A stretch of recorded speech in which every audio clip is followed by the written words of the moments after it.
So it's that time of the day again, time of Saturday to actually watch Sangatsu no Line episode 15. And as we know, stuff has gotten pretty serious, as I say every single damn week. But it's true. Stuff has gotten really serious now.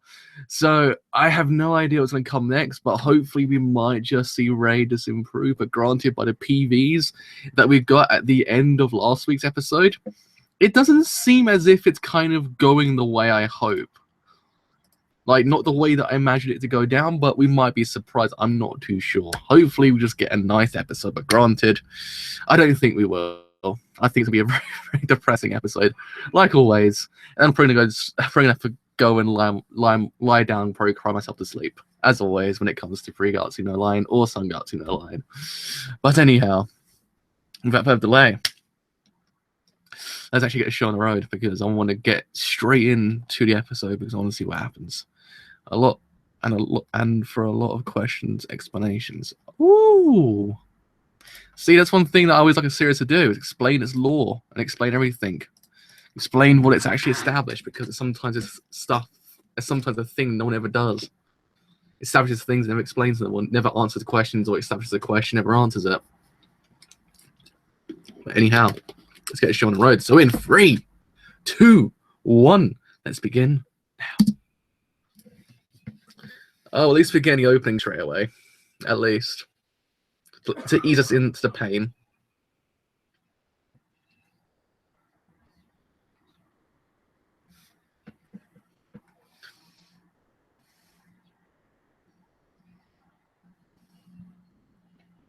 I've seen Kyoko's in episode as well, because the actual PV, the promotional image that Crunchyroll gave, Kyoko's in it. I was like, you're already cruising for a depressing episode when she appears. So, I don't know. The opening is so freaking good now. I wasn't the biggest fan of it the first time round, but now I love it. But man, all I hope for is we get some more Shimada being Shimada because he's just freaking the best character ever. I love him. And hopefully Goto just gets punched in the face.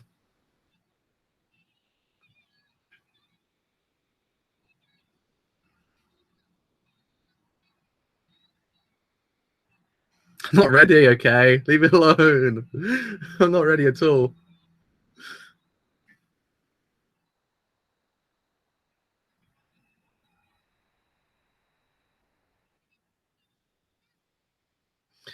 I'm never ready for depression. It hits me like a ton of bricks whenever it happens.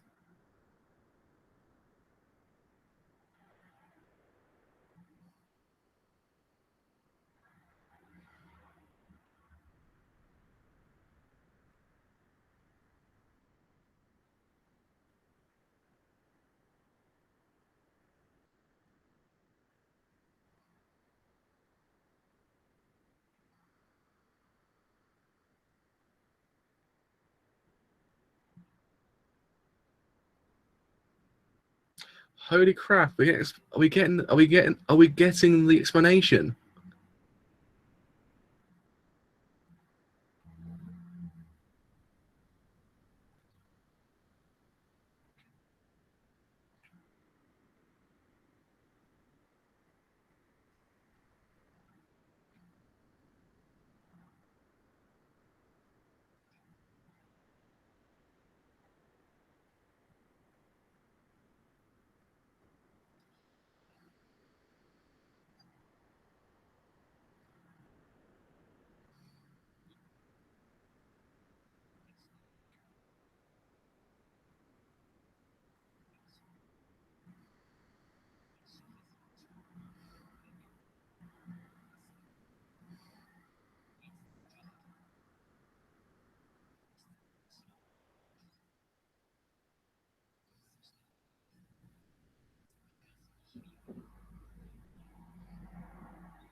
I thought so. I thought that might be one of the things with Hyoko, that loneliness might hit her quite quickly.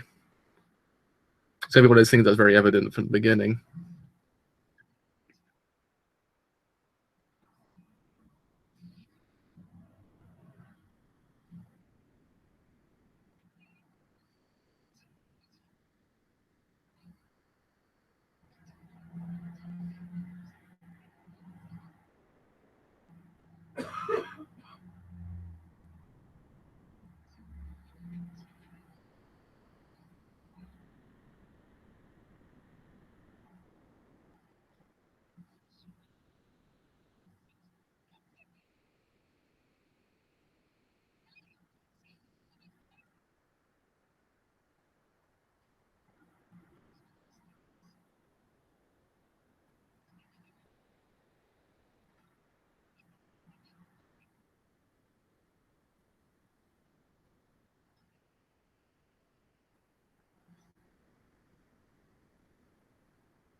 Christ on a bicycle. Already. Fuck, I want to cry. So bitterness is kind of warranted in some regards. Jesus Christ.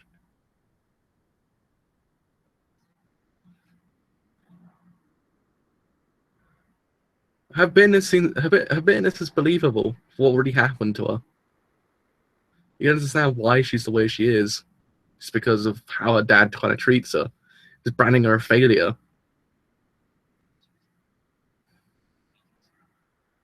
Wow, that hurt.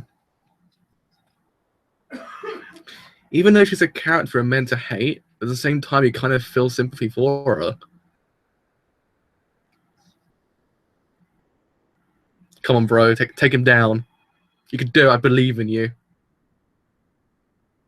That's one thing I like about the series, is the fact it fleshes the characters out. Even though you're meant to hate some of them, you kind of feel as if you, at the same time, you actually quite like them because they have something about them which makes them kind of tick. And you actually can believe why they're the way they are.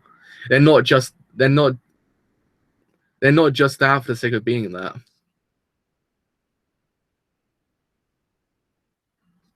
Oh, wholeheartedly recommend this anime. This anime is fracking perfect. Everywhere should perform.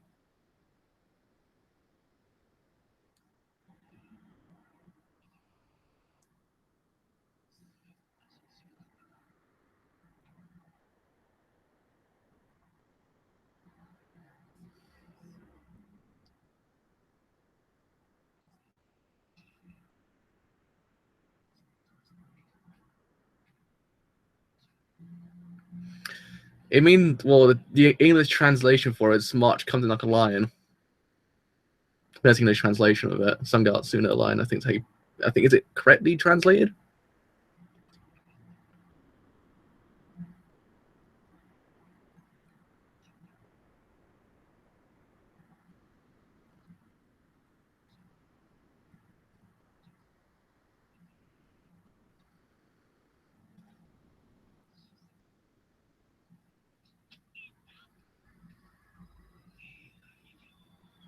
Oh, line of march, it literally. Makes sense. Same thing sometimes happens in Spanish as well, when sometimes when you translate something literally, it's actually kind of flipped. It's like you say grey table in English, but in Spanish you say table grey. You say table gris. It's really weird. Or mesa gris, if you want to. I think table is even a word.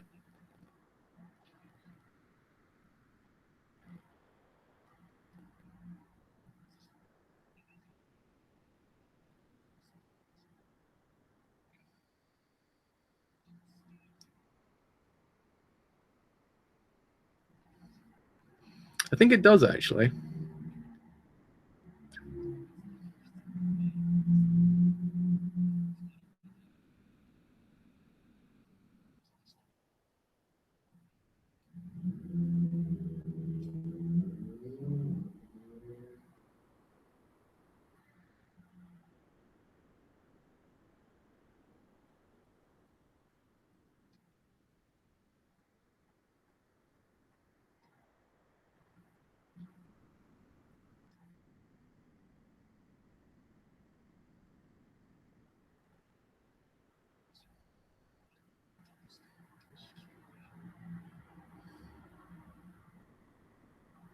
Oh, the use of color. Oh, it gets me. It gets me good. I think I said in Spanish table, and I was like, wait, that's completely incorrect.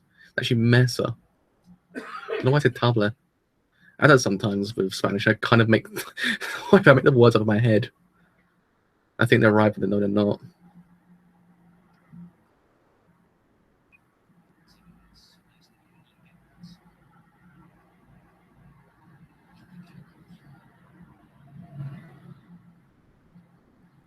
And that's the difference between them and Ray. Oh no!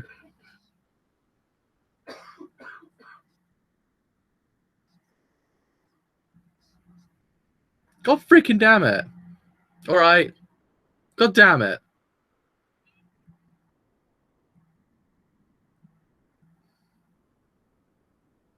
Even more, God damn it! Still, God damn it! Okay, every single victory for an enemy is still a bad victory.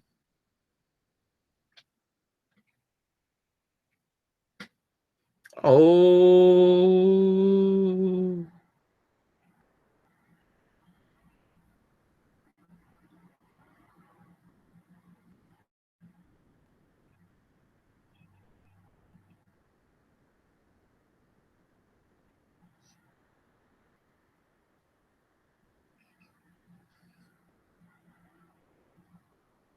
Oh, I hate that man so much.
Oh man, I'm not feeling this.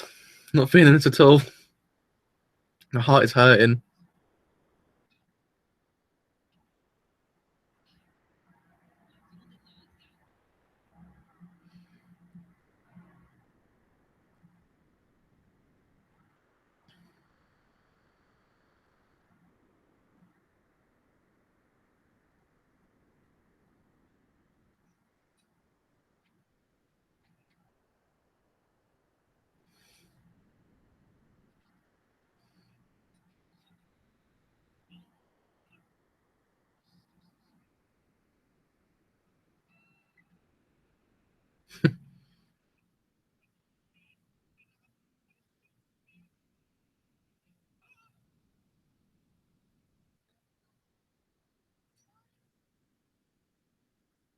All right, Shaft, stop it. All right, we get it. You're good.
The grandpa speaks so much wisdom.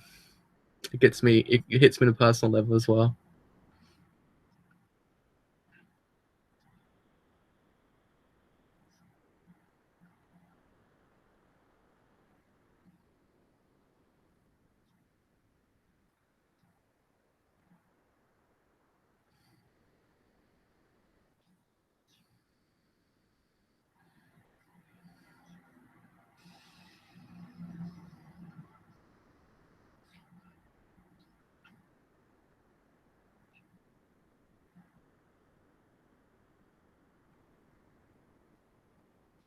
Damn. That visual representation, no. Oh, oh, oh.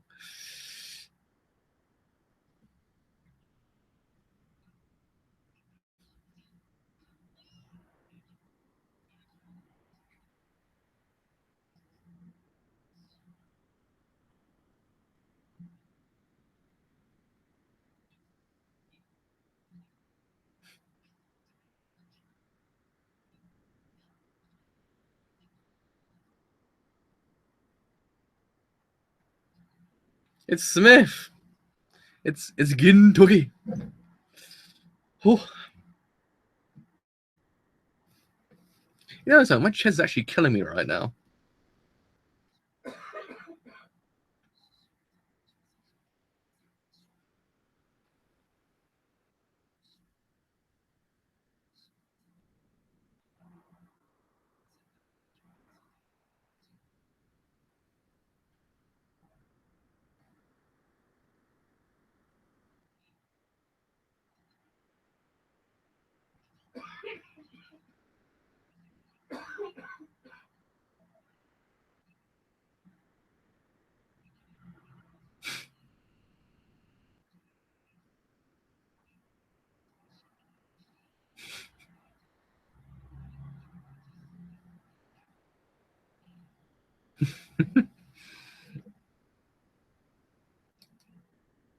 The fact that brought back Rohan as well, it's just. I think he's one of the best voice actors in Japan. He brings his A game to every single role he does. Rohan's just Bay. Also Griffith.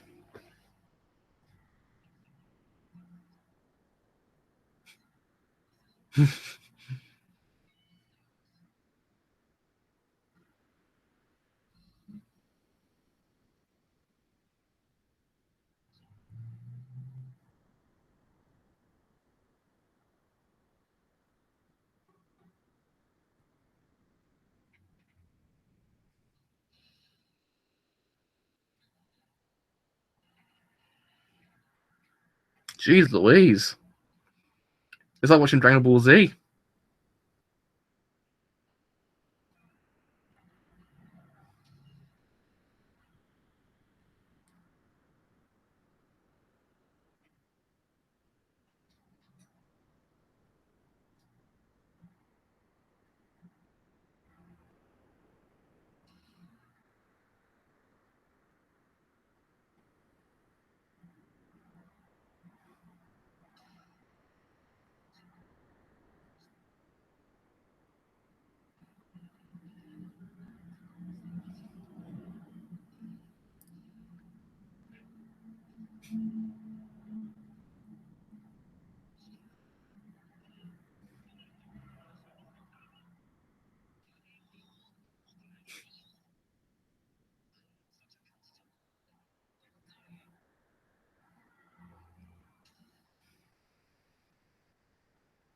This is actually freaking tense.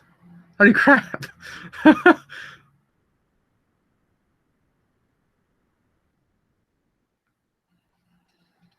expecting one of them to go Super Saiyan at one point. So it's getting that tense. How the smashes the actual trigger pieces do as well. It's so freaking cool.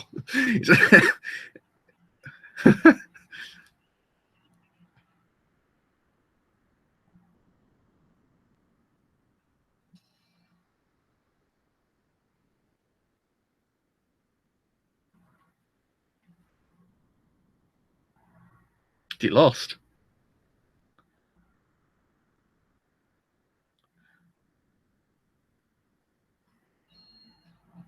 Yes, he won!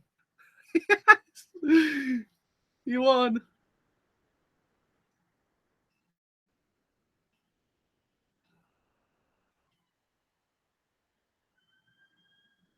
Thank Christ. Whew. 11-hour game. It's like watching tennis. It gets that one game which takes so long, you're like, fracking hell! What's going to happen?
Oh, Christ.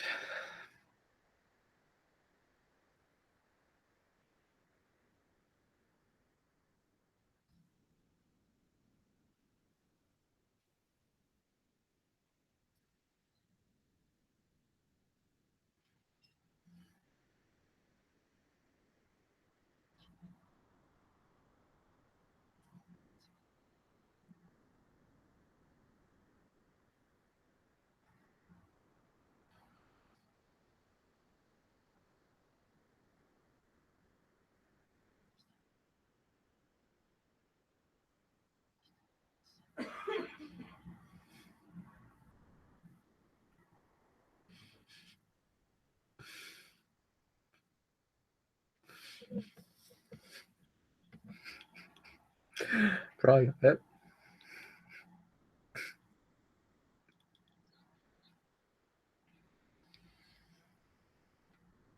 Holy crap. Maybe to help us like that.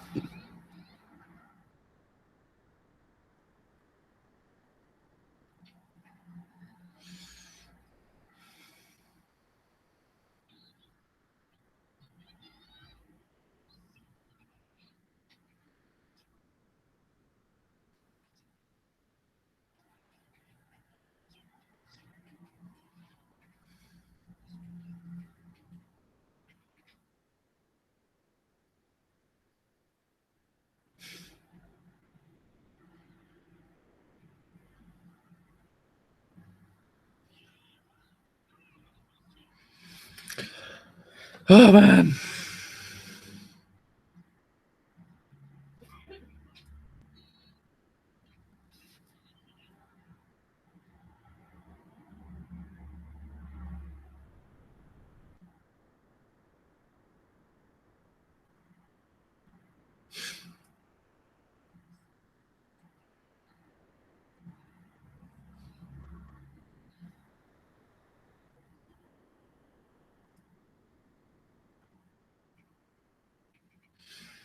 Ah, my eyes are painful now. Oh, Christ. Whew. Now I see what you mean. I saw what you mean now. When you meant it, you're not gonna be ready for it. I wasn't ready for that. God damn it, Nikaido. Your best bro. You just. Oh my god, Shimada and Nikaido are the best characters in this whole entire show. God, amongst the other ones that are in here already are amazing. God freaking hell. This is like becoming worse than Gintama to find the top 5 characters because they all just do it. Freaking hell. Oh, Christ. I think I'm good now. I think I got the tears away from my eyes now, and I think I'm good. I think I'm alright. That one hurt me. That one hurt me on a deeper level. I think it kind of hurt. It kind of hurt me in my heart more than anything. I think my eyes were go. I think my eyes were kind of tearing. My heart was like, freaking hell, dude. This is painful. Could you stop it, please? I think that's what my heart was like. I always say it when an anime hits you in the when an anime hits you in the heart, it's done a better job than making you cry. That's how I always see things. Because whenever I feel like a scene makes you cry, I feel like it's if it's trying to make you. Like, don't get me wrong, Free Guys did make me cry this episode. It's not being around the bush, but other shows, it almost beats you in the head to tell you have to cry at this scene. Like, it doesn't feel as if it's kind of built up to that one moment. It feels as if it's making you cry for the sake of making you cry. It's meant to be sad, if you catch my drift. Here, it doesn't do it at all. Here, it kind of hits you beneath and hits you in the heart and makes you know this is painful. This is meant to make you hurt. That's how I feel towards it. That's how I like it more than anything. I like when emotion's done that way.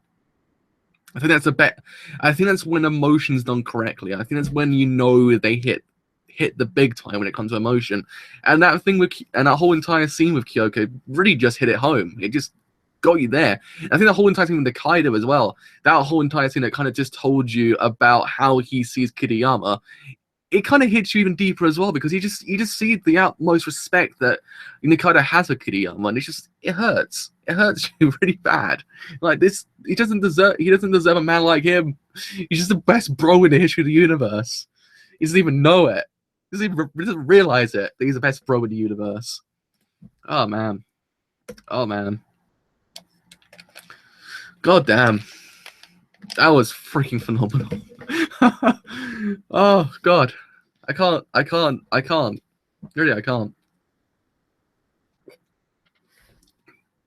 I mean, for the past, I would say, couple of weeks, maybe the whole entirety of the second half and part of the first, I think we're meant to hate Kyoko and say, well, freaking hell, she's not a great person. She's a terrible person. But deep down, once you realize what really happened to him, what really went down, you kind of understand that point of why she's so bitter and why she's that way completely. You kind of like, I understand. It's kind of warranted because her father just completely just said, look, you're no good. Like, in those short terms, just completely abandon her in that whole entire regard. It just said, you're no good. Saying that there's other things than just Shogi, when in theory, just basically saying she's crap and you don't see anything in her. It's kind of, that's the worst things that could happen to a person. Once someone could disregard you completely and just says, you're no good. It's kind of the worst thing to happen because it just hits you. And you just know at that point, you can never, ever just regain from that one point. It's just one of those things. It hits you hard. That's just, it's one of those things. And even when yourself, when you know that yourself, it's even worse as well. Like you're sitting there going, freaking hell, I can never improve. I was going to see myself as this inferior person. So you can honestly see why Kyoko is this way. And it's actually kind of in a way warranted why she's this way, why she's so bitter. Yeah, she shouldn't take out anyone else, and why she has to go and really kind of put Kiriyama in misery. But damn, it's like you can see why. That's the kind of thing I like the most. You can see why she's that way and why this happened to her and why she's now like that. And especially in the family when forever since the youngest age, all you see is Shogun. You see your father care about is Shogi. It's true. That's the major thing, because you want to impress your father. If he loves something like that, you want to impress him as well. But if you can't do that, you know you're a failure. And it hits you home. Again, it kind of hits home this whole entire motif with Ray and being this antagonist. When he really isn't. He doesn't look for being the antagonist, but he inadvertently becomes it because he can't get away from that idea. He can't get away from the idea that wherever he is, he may cause problems. And it happened there. I mean, goddamn. It's just like, it's just one of those things. And the whole entire idea of loneliness as well. And even Goto says straight up to her face, and when Ray's there as well, look, my two stalkers, and then she goes back with him. You can honestly see how loneliness has actually hit her so hard, as if she would carry on with a bloke like that, a bloke who sees nothing in her. He doesn't even acknowledge her existence as much as saying as a stalker. She would still go with him. You can see the loneliness that she has in her. Just like it's hard. It's one of those things. She's meant to be a terrible person. You're meant to hate her. At the same time, you kind of feel this area of sympathy. You see why she's the way she is. And you're like, well, freaking hell. Now you understand why. Like, it kind of changes your perception of her character completely. You see her in a different light. You kind of say, yeah, maybe what she went through turned her this way. It's kind of warranted why she's this way. You kind of like, yeah, I can see it. I mean, it's depressing when you have that happen to you. You have this whole entire idea that you're made to be inferior. You just know it yourself. You just know you can't get above that idea. It's the worst feeling ever, and especially when you yourself know, as if you never ever be able to get beyond that point, and you're just going to be constantly in that rut of emotion, saying you'll never be able to be good in your eyes. If you can't please someone else and you can't please yourself, it's a whole entire thing. That's how I get sometimes. When I sit there to myself and go, freaking hell. If I can't please myself, I can't please others either. It's just it eats away your soul completely to a point you can't ever kind of get past it. You always have that and it lingering in your brain. And I think that's one of the things that's hit Kyoko really hard. And I think it's actually is even kind of manifested even to the future as well. I think Jesus Christ, it's horrible. It really is to be abandoned like that. Just kind of like it kind of almost paints Kyoko's father as being a complete like antagonist as well. Like, it's if Goto's meant to be an antagonist of this kind of arc, but in theory as well, when you think about it, in the background, the passive antagonist really is Kyoko's father. I mean, and also as well, when you think about it, the kind of antagonist also is Rei. Like, it's one of those things. It's kind of recurring. It's one of those motifs you kind of get. You're like, yeah, I get it. I feel it. I feel this idea that he is an antagonist when he doesn't want to be, but he is. I mean, I know. It's horrible. It's one of those things. Ah, man, my heart hurts. My heart really freaking hurts. But it kind of, yeah. She can't forgive him, but she can't help but feel worse because of it. Yeah, it's true. She in her eyes she's pathetic and she can't get beyond that point. She's always gonna be like that. That's why maybe just getting away from there might be the best way of doing things.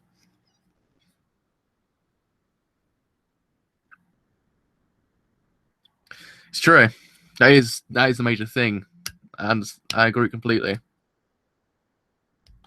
When you feel like that, and if you have that entire feeling inside you, it completely messes you up because you find attachment in where there's no attachment, basically. Because look, you find it with Goto. Goto is a prime example of that whole entire idea of his attachment that she has for him, though he has no attachment for her. This whole entire thing that she's gone through has messed her up so much that she still clings onto a man that sees nothing in her. It sees as if she's just nothing, a stalker. That's what he sees her as. Like, that whole entire event mucks her up so much, and she still persists with him, though he sees absolutely nothing in her, like nothing.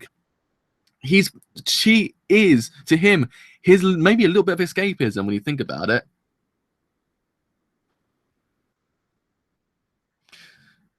Ray also thought that if he believes and becomes an adult, as he puts it, which he did in order to help Kyoko, she saw it as him running away from her.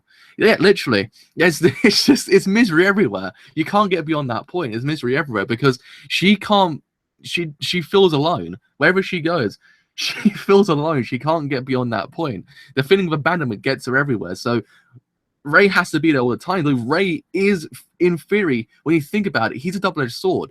Though him being there helps her because she feels as if she has someone to talk to, someone to go to when she's alone. But at the same time, him persisting there at that one situation makes it even worse for everyone else because when you think about it, it kind of adds his inferiority that she has, and also her younger brother as well, because don't forget, her younger brother kind of felt it as well. Because once he kind of, in a way, took everyone else out of the picture and allowed Ray to become the main focal point in the Prodigy's son, it kind of then dampened the younger brother. So it kind of then puts the inferiority onto him as well.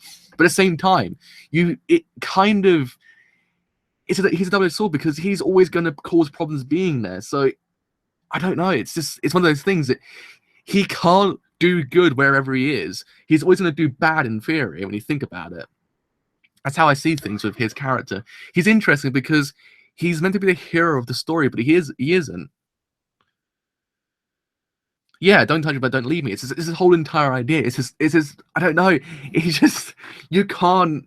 He can't do good wherever he is because he always do bad at the same time.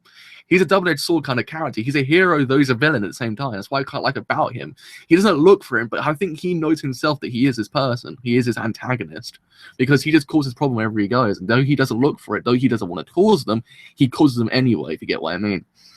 I mean, goddamn, this show beats you to a pulp with emotion, doesn't it? Kind of just makes you realize, freaking hell, all these things are terrible, and it paints you so perfectly, I must say, because the whole entire idea of abandonment and loneliness is it's a very, very hard task to tackle. And I think the anime does it perfectly. I think the anime does it with ease and just kind of presents everything so freaking damn well, as if it's kind of so easy.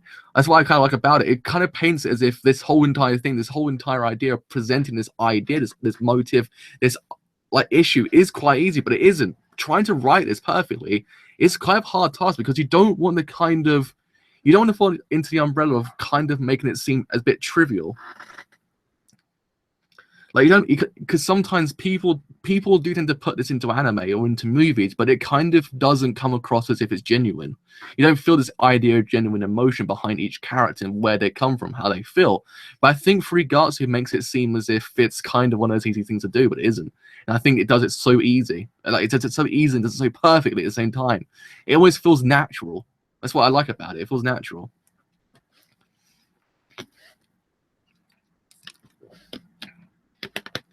Yeah, that's the other thing. That's what I quite like about it as well. We had Nikaido's little dialogue at the end, how Nikaido was saved by Rei.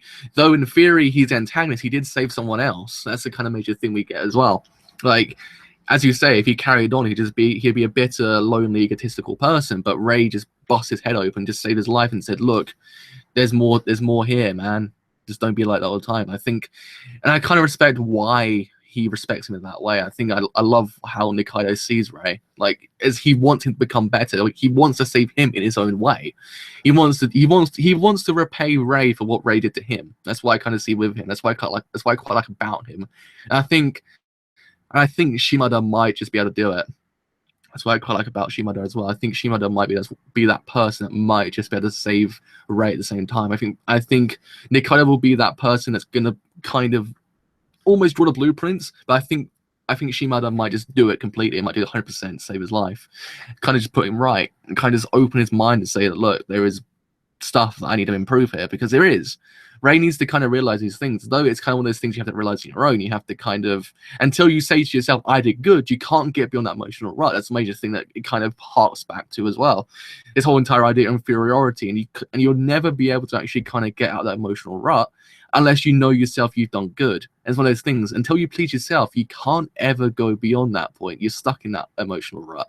And I think it's one of those things that that kind of hit me on a personal level. I was like, damn, I felt that, because it's one of those things. I've lived the best part of my life in inferiority complex, and until you actually kind of realize yourself you've done good, you never get beyond that. You never get that beyond that emotional kind of anguish. You're stuck there, just knowing that you're never going to become good until you know yourself you've done good. And that could be never. You can do great, but at the same time, you can't please yourself all the time. It's horrible. It's one of those things. It's horrible. And I think it's done perfectly here. I'm not ready for anything now. This anime just completely broke my heart just then. It mended it and broke it, and then mended it again, and then broke it one more time. And it's completely just got to a point that I just like, it's hit me on a personal level now. I'm kind of like, oh man, I'm feeling all these emotions. I'm feeling them. Inferiority complexes aren't fun. That's the main thing. Just they aren't good things. Whoever thought it was a good idea to invent the psyche to actually have an inferiority complex was not a good person. Oh, that's what I say. Kind of just makes you. It kind of makes you just go, wow, yeah, it's not nice. To see these characters go through all this it's kind of horrible. And I love the fact this anime exists, because it just does everything perfectly.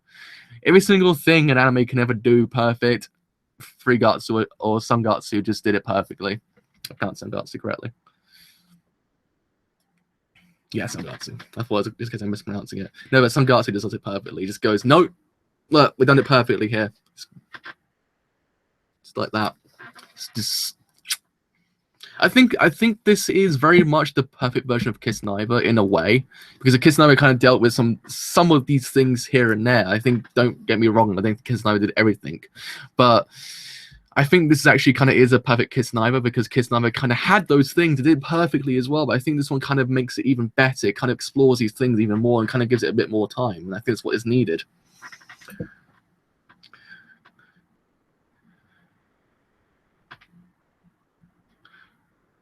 I mean, if we get this anime forever, I'd be completely content as well. I mean, if we get the show for the rest of our lives, I would not be complaining, because I would come back every single goddamn week and watch it. Because it does everything, like even the OST, included in the actual kind of show. I can't say the word now. The shogi games themselves, it actually makes it seem as if this thing is kind of almost as important, almost as intense or tense as a fight that you find in another anime. Like if you watch Dragon Ball Z, if Goku was fighting Broly, you know that whole entire fight's intense. But I think how they include the OST and how they did the whole entire fight between Shimada and Goto, it kind of just painted that whole entire thing. It just told you there and then, look, dude, this thing is tense. This thing is no laughing matter. This thing is make or break for a person. That's what I quite like about the series as well. It knows when to include things to make it and hit home the idea. I think it does it perfectly. I don't think I can find one fault with this show. This is impossible. It's not one thing that's wrong with this show. I mean, say my words if my throat just dies.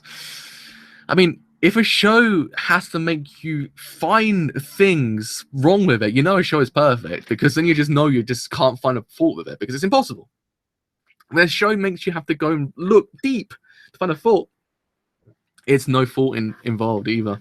It knows it's perfect, and I can't get past this show. The fact we only got like 7 more weeks, I think, left of this show makes me depressed. It hits me hard. It hits me hard. We only got 7 weeks left. I'm like, can we just not like have it forever? Can we just not have can we not get Arima before the series ends? Because I need to see that Arima. I want to see him come back and be like, you know what? I died in Tokyo Ghoul, but I've come back to save goddamn Shogi, and then be like, yeah, because that man looks intense. That's what I say. Though he's very much kind of had a passive role thus far, he's intense. He's intense. He's a tense man. And also, I just can't stand Goto as well. Goto, he's a boob. He's a boob. He's the biggest boob in the world. He's like, man, that guy is just... Every single scene he's in, you just want to punch him in the face so freaking hard that he just doesn't come back. Like, he doesn't come back. He's at that point that, holy crap, I've actually done wrong here. Like, you punch him so hard, his personality just completely changes. Like, he just doesn't come back to the right person afterwards. He's like, yeah, you know what? My previous self was a complete douchebag. I've changed now. I've changed. That punch fixed me. Thank you. That's what needs to happen. But man, like, I don't know. I don't think I've hated the character that much since the beginning half of ReZero of Subaru.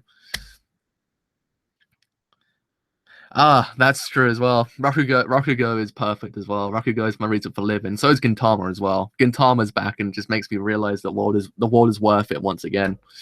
Like those 3 shows, Frigatsu, Rakugo, and Gintama just make me realize the world is a good place. So apparently it's 12 episodes long, which makes me depressed. So I'm gonna go cry myself to sleep tonight, knowing that's probably gonna be the case. But still, man, Gintama's perfect as well. If no one's watched Gintama yet, watch that. That show will break you and mend you at the same time. That's a good show. I think my throat's gonna give out. I think I might move Showa to tomorrow as well. So I don't know whether or not I actually can cover Gintama tomorrow. I'm kind of thinking that I'm going to go see La La Land tomorrow, so I'm not too sure whether or not I can cover Gintama. So I might read Showa to tomorrow to actually have a video out for tomorrow. So yes. With all that said, I've indeed been the driver. And I'm probably going to lie down for a bit because my chest is killing me. Like, it's kind of feelings emotions now. So you actually have enjoyed this stream as a whole, and you do want to leave a like, then do leave a like, because indeed, it does me quite a bit. Have enjoyed what I do here, and you want to stay a little bit longer, then do leave a sub because indeed it does help me quite a bit. But until next week with the next episode of Sangatsu no Lion, being episode 16, I shall see you guys later.